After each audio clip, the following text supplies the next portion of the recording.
সুরজিৎদা দিদি দুজনেই তৈরি আছেন। এক্ষুনি এখানে আর কি শুরু হবে ভাইফোঁটাটা। সুরজিৎদা, তার আগে একটা জিনিস জেনে নিই যে এখনকার ভাইফোঁটা তোমাদের ছোটবেলার ভাইফোঁটা জিনিস মানে কতটা তফাৎ, একই রকম আছে কি ব্যাপারটা?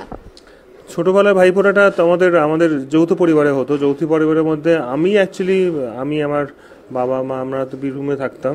তো কিন্তু এই ভাইফোঁটার সময়টা এই লক্ষ্মী পুজো থেকেই পুরো ভাইফোঁটা অবধি পুরো সময়টা আমরা ভবানীপুরে আমাদের একসাথে কাকারা থাকতো, সেখানে এসে থাকতাম। এবং সেখানে ওই কটা দিন তুমি জেনে নাও, ভাইফোঁটার দিনটা যে যেখানেই থাকুক ভাইফোঁটার দিনটা সবাই চলে আসতো, লক্ষ্মী পূজা ভাইফোঁটা। এবং বাড়িতে তোমার একটা এলাহি ব্যাপার ছিল, এক তো ওপার বাংলা, আমরা বাঙাল, অতএব যে কোনো কিছুতেই ইলিশ মাছ একটা মেন কথা, অতএব সকালবেলা সেটা চলে আসতো, ইলিশ মাছ চলে আসতো।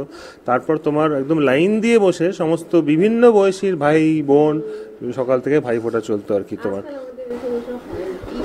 হার্ডলি কিছু হয়, আগে যেটা এক্সপ্লেন করলো ঠিক ওরকমভাবেই হতো। আগে একটা জেনারেশনের হয়ে যেত, না আমার বাবা আর পিসিরা সব হতো, তারপর আমাদের জেনারেশন বসতো লাইন থেকে, অনেক খাওয়া দাওয়া। এখন সেটা হয় না, আমি তো থাকিই না।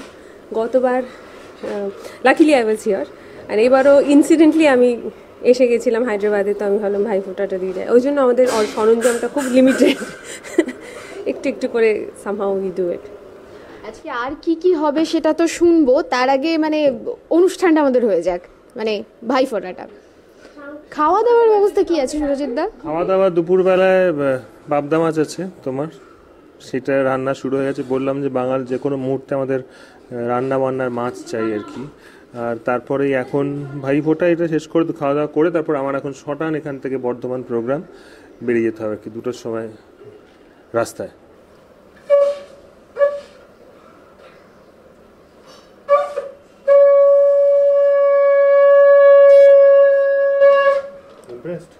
প্রণাম করতে হবে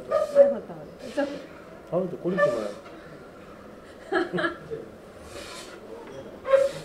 আচ্ছা, এখন যে বলছো প্রণামটা করবে, মানে ছোটবেলায় কি এরকম প্রণাম করতে? আমাদের 1.5 বছরের কিন্তু হ্যাঁ ডেডিকেটেডলি করতো, না করলে আমার বাবা দিত। প্রণাম টনাম সব মানে আমার একটাই আছে, আমার জীবনে ওকে দিদি বলিনি আর কি, সেই নিয়ে সবার খুব যে কেন দিদি বলবো না, দিদি আর আমার বলা হয়নি। অ্যাকচুয়ালি ওর বন্ধু বান্ধবদের কাছে আমি দিদি, সে ইউনিভার্সাল, সেটা মানে সে যদি বয়স্ক লোকও হয় তাও আমি দিদি, বিকজ সুরজিতে, বাট ওর কাছে আমি আমার নাম ধরে, বিকজ আমরা এনে। আচ্ছা, দিদিকে কি উপহার দিচ্ছ? ডিউ, দিদির উপর সবসময় ডিউ। ডিউ স্লিপ আছে আমার কাছে, আমার ভেতরে আছে, ডিউ স্লিপ বেড়েই যাচ্ছে। আচ্ছা, আজকে সুরজিৎদা দিদির জন্য একটা গান শোনো। সেইভাবে গান মানে ভাইফোঁটার জন্য গান আমার কাছে কিছু নেই, তো আমি একটা গান গাইতেই পারি, যেটা একটা আনন্দের গান গাই। ফাগুনের মোহনায় মন মাতানো মহুয়ায়, রঙ্গিনী বিহুর নেশা কোন আকাশে নিয়ে যায়। ফাগুনের মোহনায় ও মোর মন হারিয়ে যায় রে, মন হারিয়ে যায়, কন্যের তোর ভাবনা ঝিলমিলিয়ে যায় রে, ঝিলমিলিয়ে যায়। ওর গলা, ওর সঙ্গীত, ওর ট্যালেন্ট নিয়ে তো কোনো কিছু বলার নেই, হি ইজ এ গিফটেড গায়। তো ও যখনই গান গায় তখনই ভালো লাগে, মানে সবসময় একটা গিফট হয়ে আছে। আর আজকে এর পরে কি প্ল্যান সারাদিনের? আমি অ্যাকচুয়ালি বলছি যে আমাদের দুজনের মধ্যে গায়িকা হওয়ার মানে গান গাওয়ার কথা ছিল ওর, যে বসে আছে, আমার তবলা বাজানোর কথা ছিল। এবং ছোটো থেকে আমার বাবা মা দুজনেরই সেরকম একটা স্বপ্ন ছিল যে ও গান শিখতে খুব সিরিয়াসলি, আর আমি ওর সাথে তবলা বাজাতাম।